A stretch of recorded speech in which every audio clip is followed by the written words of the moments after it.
स्पष्टपणे असा उल्लेख केलेला आहे की ती 21 वेळा त्या ठिकाणी तक्रार दाखल करण्यासाठी गेली होती आणि कुठेतरी आमच्या बीडचं नाव बदनाम व्हावं असं त्यांच्या मनात आहे की काय, कोण जाणे. पण त्यांनी स्पष्ट तिला सांगितलं की तू मुंडे आहेस, त्यानंतर तू बीडची आहेस, आम्ही तक्रार दाखल करून घेणार नाहीत, याचीही चौकशी करण्यात यावी. आणि सोबत लाडक्या बहीणसोबत जर तुम्ही लाडकी सुरक्षा बहीण योजना जर आणली तर ती कदाचित कुठेतरी भविष्यामध्ये कामाला येईल. महिला वर्ग, बालिका वर्ग हा सुरक्षित होईल. आज घरामध्ये सुद्धा महिला आणि मुली सुरक्षित नाही आहेत. हा प्रश्न प्रत्येक जिल्ह्यामध्ये, इवन महाराष्ट्रामध्ये उपस्थित झालेला प्रश्न आहे. गृहमंत्र्यांनी याकडे जातीने लक्ष द्यावं याची मी मागणी करेल. कारण पोलीस प्रशासन म्हटलं की गृहमंत्र्यांकडे जातं. आज गृहमंत्री स्वतः काय भूमिका घेत आहेत, आज महिलांप्रती ते किती लाडके भाऊ बनत आहेत याची पर्टिक्युलर बाजू घेत नाहीये. पण जे आज हे प्रकरण झालंय, आज त्या लेकराच्या आडनावाच्या पाठीमागे मुंडे नाव असल्यामुळे दमानी येत नाही का, हा माझा पहिला प्रश्न दमानिया ताईंना असेल. आणि जर त्या खरंच समाजसेविका आहेत तर दमानिया ताईंनी स्वतः या प्रकरणामध्ये लक्ष घालावं. अगदी त्यांचं पेट्रोलही कमी जळेल एवढ्या अंतरावर फलटण आहे. काल एका डॉक्टरनं, म्हणजे बीड जिल्ह्यातल्या वडवणी तालुक्यातील एका डॉक्टरनं फलटणच्या तिथल्या एका पंचतारांकित हॉटेलमध्ये आत्महत्या केली. फलटण येथील आरोग्य अधिकारी म्हणून त्या तिथं नियुक्त होत्या, शासकीय कर्मचारी होत्या आणि त्यांनी आत्महत्या केली. आता आत्महत्या करत असताना त्यांनी हॉटेलमधल्या एका खोलीमध्ये गळफास घेऊन आत्महत्या केली. हातावर काही आक्षेपार्ह मजकूर त्या ठिकाणी आला. आक्षेपार्ह यासाठी म्हणतोय की तिथल्या आत्महत्या करत असताना एका PSIनं 4 वेळा अत्याचार केला असल्याचा त्याच्यामध्ये उल्लेख आहे. गोपाल बदने नावाचा PSI आणि बनकर नावाचा ज्यांच्या घरी त्या राहत होत्या त्यांच्यावर त्यांचा जे आहे ते सुसाईड नोटमध्ये लिहून ठेवलेलं असल्यामुळं तिथं आरोप आहे. आता त्यापैकी बनकरला अटक करण्यात आलेली आहे आणि गोपाल बदने हा फरार आहे. या दोघांपैकी कोणी नेमका अत्याचार केला आहे, कुणाच्या दबावामुळं ही आत्महत्या झाली, ही पोलीस तपास करतायत. मात्र यामध्ये एका खासदाराचं नाव येतं आहे. आता स्पष्ट जरी एका खासदाराचं नाव त्यामध्ये लिहिलेलं जरी नसलं तरी तिथल्या स्थानिक नेमका तो कोणता खासदार आहे. आता फलटण हे तिथल्या म्हाडा लोकसभेमध्ये येतं.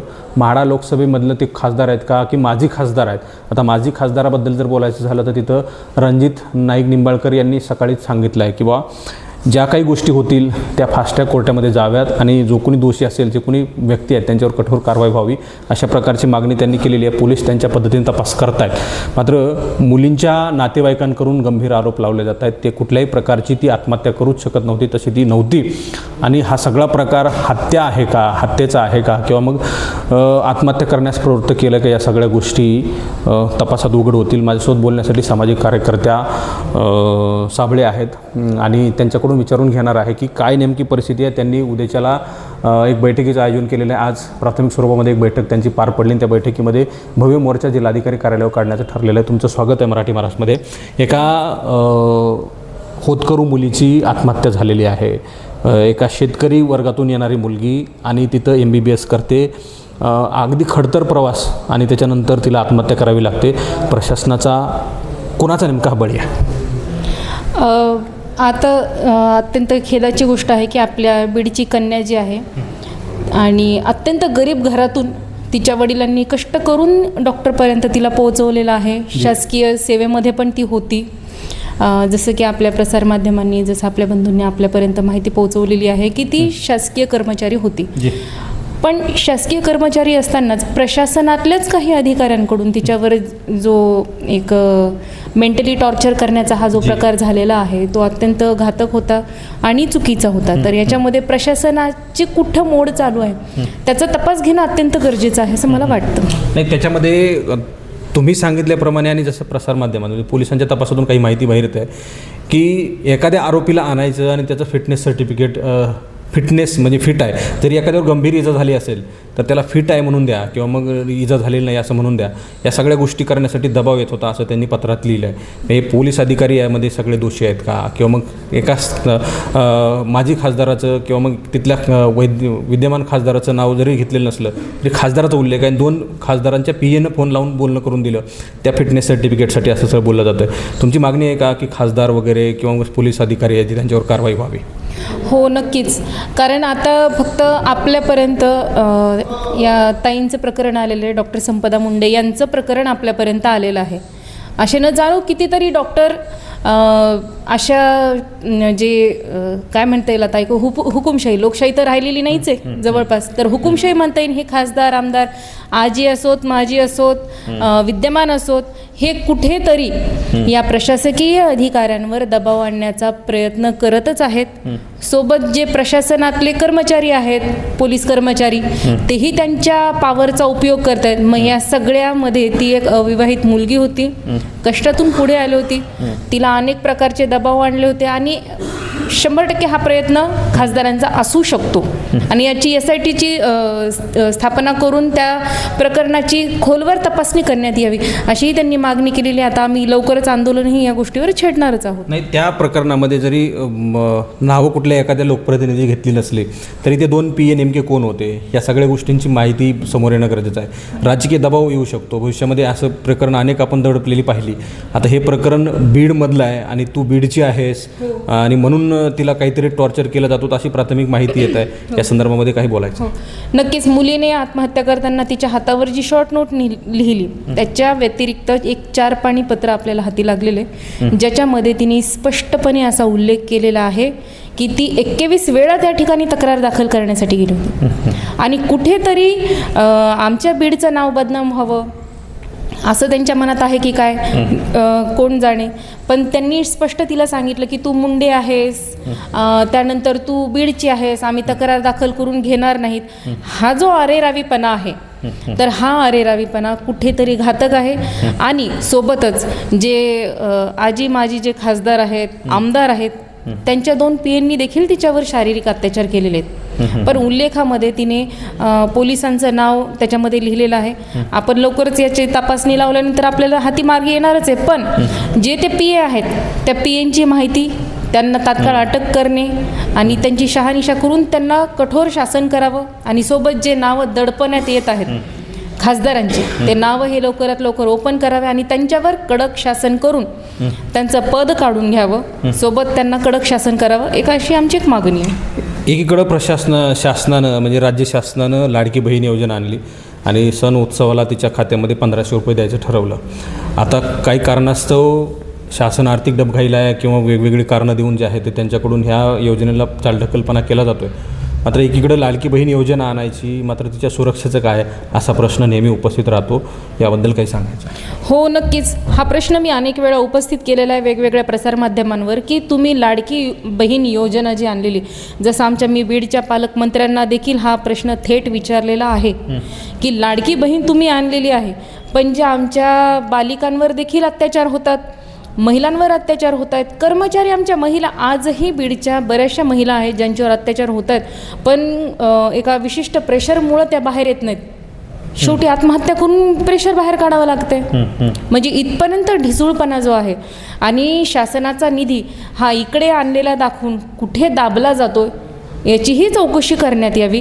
आणि सोबत लाडक्या बहीणसोबत जर तुम्ही लाडकी सुरक्षा बहीण योजना जर आणली तर ती कदाचित कुठेतरी भविष्यामध्ये कामाला येईल.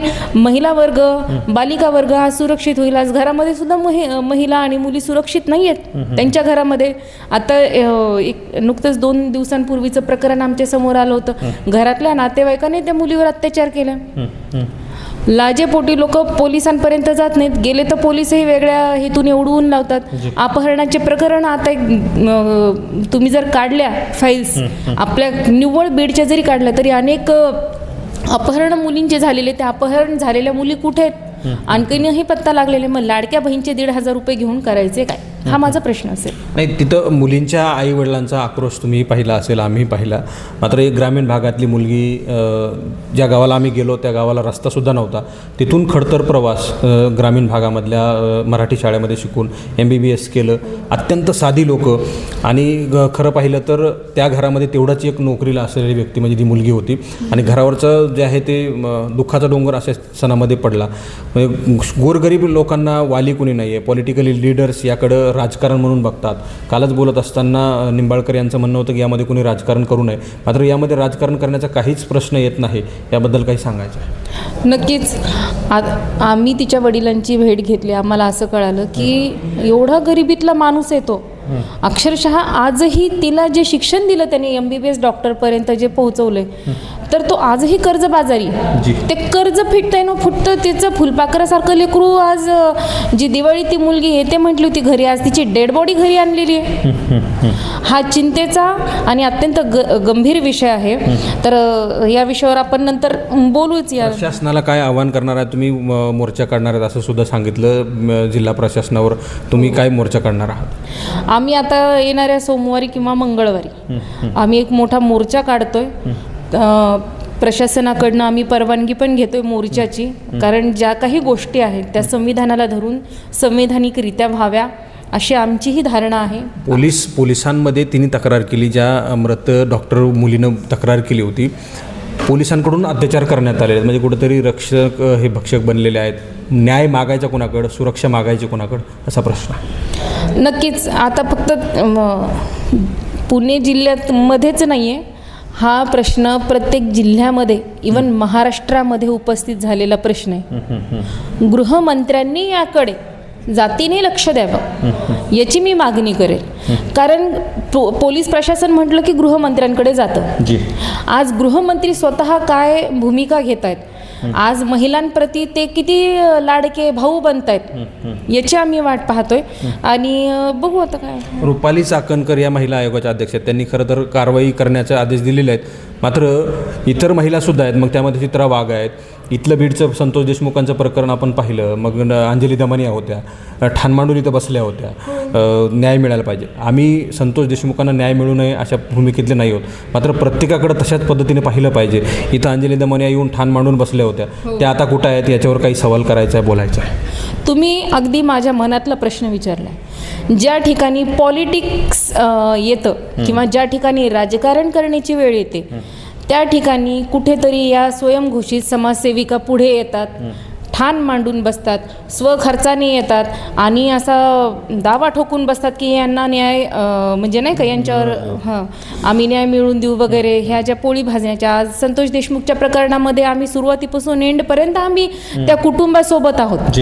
आज त्यांच्यावर काय काय यातना त्यांनी भोगल्या, आम्ही सोबत आहोत ना त्यांच्या. पण त्यांनी त्या विषय बाजूला ठेवून त्यांनी मुंडे साहेबांना टार्गेट केलं. आम्ही एक पर्टिक्युलर व्यक्तीला टार्गेट नाहीत करत किंवा मी पर्टिक्युलर बाजू घेत नाही, पण जे आज हे प्रकरण झालंय, आज त्या लेकराच्या आडनावाच्या पाठीमागे मुंडे नाव असल्यामुळे दमानी येत नाही का? हा माझा पहिला प्रश्न दमानिया ताईंना असेल. आणि जर त्या खरंच समाजसेविका आहेत तर दमानिया ताईंनी स्वतः या प्रकरणामध्ये लक्ष घालावं. अगदी त्यांचं पेट्रोलही कमी जळेल एवढ्या अंतरावर फलटण आहे, त्यांनी तिथपर्यंत जावं आणि जे काही प्रकरण झालेलं आहे त्या प्रकरणामध्ये स्वतः ज्या प्रसिद्ध आपल्या अंजलीताई दमानिया आहेत त्यांनी लक्ष घालून आमच्या संपदाताईंना, आमच्या लेकीला, आमच्या मुलीला न्याय मिळवून देण्याचा प्रयत्न करावा अशी मी त्यांच्याकडे मागणी करेल. आणि सोबत ज्या शेतकऱ्याने आज कष्टातून ते लेकरू वाढवलंय त्यांना कमीत कमी 1-2 करोडपर्यंतची तरी एक मदत मिळावी शासनाकडून. त्यांच्याकडे 2 भाऊ आहेत, 1 बहीण आहे. शासकीय सेवेमध्ये घ्यावं अशा प्रकारची मागणी तुम्ही करता? हो नक्कीच. मी जसं तुम्हाला म्हटले नुकसान भरपाई म्हणून 1-2 करोडपर्यंत द्यावे, कारण शिक्षणाला भरपूर पैसे गेलेले आहेत. आज तोंडाला आलेला घास गेला त्याचा, आणखीन कर्जही फिटलेलं नाही आहे. पण जे पाठीमागं आता तिचे भाऊ आहेत त्यांच्यापैकी कोणीतरी शासकीय सेवेमध्ये त्यांनी घ्यावं, रुजू करून घ्यावं आणि त्यांना न्याय मिळवून द्यावा. खूप धन्यवाद. तर अशा प्रकारची ही प्रतिक्रिया या ठिकाणी संतप्त होती. एकीकडं संतप्तपणासुद्धा होता, दुसरीकडं मात्र भावनासुद्धा अनावर झालेल्याच आपल्याला पाहायला मिळालं. या सगळ्या गोष्टी आम्ही नेहमी कॅमेऱ्यामध्ये टिपत असतो. मात्र काही अलीकडच्या काळामध्ये अशा काही घटना घडत आहेत, ती शब्द नेमके काय काढावेत, काय प्रश्न विचारावेत, कशा प्रकारचे प्रश्न विचारल्यानंतर काय उत्तरं मिळतील, या सगळ्या गोष्टी कुठंतरी गोंधळल्यासारखं होतं. कारण प्रकार हे कल्पनेच्या बाहेरचे घडत आहेत आणि प्रकार करण्यामध्ये आणि दोषींमध्ये, आरोपींच्या यादींमध्ये, संशयित आरोपींच्या यादींमध्ये चांगले वरिष्ठ लोक आहेत. कुणी डॉक्टर आहे, कुणी पोलीस आहे, कुणी वरिष्ठ अधिकारी आहे, कुणी IAS अधिकारी आहे, कुणी IPS अधिकारी आहे. म्हणजे या लोकांकडून अशा प्रकारचे घाणेरडे घृणास्पद कृत्य अपेक्षितच नसतात, मात्र हे कुठेतरी आरोपीच्या यादीमध्ये सापडतात. त्यामुळे प्रश्न उपस्थित होत आहेत, खरं त्याची उत्तरं मिळत नाहीत. अलीकडच्या काळामध्ये राजकारण येतं आणि राजकारणामध्ये बऱ्याचशा गोष्टी जोडलेल्या जातात. एखादा आरोपी राजकीय वरिष्ठ नेत्याची जवळीक असला तर त्याला कुठंतरी राजकारणामध्ये खेचून आणण्यासाठी न्याय मिळवून देण्याच्या पडद्यामागून काहीतरी गोष्टी घडवल्या जातात. अंजली दमन यांचा उल्लेख केला, तशाच प्रकारे ही मुलगी, हिला आबरू नव्हती का, ती मुलगी नव्हती का, ती गरीब नव्हती का, संवेदनशील नव्हती का, हा सगळा प्रश्न या ठिकाणी जे आहे तो उपस्थित राहतो. आणि त्यामुळे अंजली दमन या इथं ठाण मांडून बसणार आहेत का त्या मुलीला न्याय मिळवून देण्यासाठी, असाही प्रश्न इथं आम्रपाली ताईंनी उपस्थित केला. आणि त्यामुळे या सगळ्या गोष्टी आपल्याला पाहाव्या लागतील की पुढे नेमकं काय घडतं आहे. आणि त्या मुलीला न्याय मिळवून देण्यासाठी आम्ही लवकरच रस्त्यावर उतरणार आहोत, जिल्हाधिकारी कार्यालयासमोर मोर्चा काढणार आहोत, असं इथं आश्वासन दिलेलं आहे. त्याचबरोबर त्या कुटुंबियांना 2 कोटी रुपयांची मदत द्यावी आणि शासकीय सेवेमध्ये त्यांचा व्यक्ती घ्यावा, अशा प्रकारची सुद्धा मागणी इथं केलेली आहे. कॅमेरा पर्सनसह मी संग्राम धनवे, मराठी महाराष्ट्र न्यूज, बीड.